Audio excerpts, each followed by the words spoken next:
দুলিয়াজানৰ উদীয়মান নৃত্যশিল্পী ৰোহন চৌধুৰীয়ে ৰাষ্ট্ৰীয় পৰ্যায়ৰ চেনেল ছনী এণ্টাৰটেইনমেণ্ট টেলিভিছনত সম্প্ৰচাৰ হোৱা ভাৰতবৰ্ষৰ শ্ৰেষ্ঠ নৃত্য প্ৰতিযোগিতা ইণ্ডিয়াছ বেষ্ট ডান্সাৰ ছিজন 4ত প্ৰতিযোগী হিচাপে উত্তীৰ্ণ হ'বলৈ সক্ষম হৈছে। জনপ্ৰিয় তাৰকা গীতা কাপুৰ, টেৰেন্স লুইচ আৰু মোহময়ী অভিনেত্ৰী কৰিশ্মা কাপুৰে বিচাৰক হিচাপে আসন গ্ৰহণ কৰা নৃত্য প্ৰতিযোগিতা ইণ্ডিয়াছ বেষ্ট ডান্সাৰ ছিজন 4ৰ অন্যতম প্ৰতিযোগী হিচাপে ৰোহন চৌধুৰীয়ে অসম তথা সমগ্ৰ উত্তৰ পূৰ্বাঞ্চলৰ মন জয় কৰিবলৈ সক্ষম হৈছে।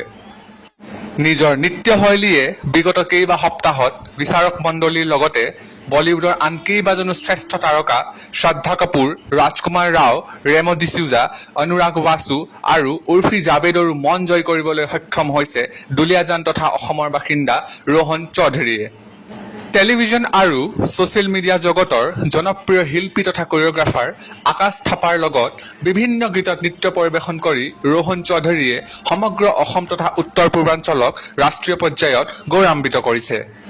বিগত কেইবা বছৰ ধৰি ছনী এণ্টাৰটেইনমেণ্ট টেলিভিছনত অনুষ্ঠিত হৈ থকা নৃত্য প্ৰতিযোগিতা ইণ্ডিয়াছ বেষ্ট ডান্সাৰৰ চতুৰ্থ বৰ্ষৰ প্ৰতিযোগিতাত এক অন্যতম প্ৰতিযোগী হিচাপে স্থান লাভ কৰিছে দুলিয়াজান অইল টাউনত অৱস্থিত থাপাবস্তিৰ বাসিন্দা ৰোহন চৌধুৰীয়ে।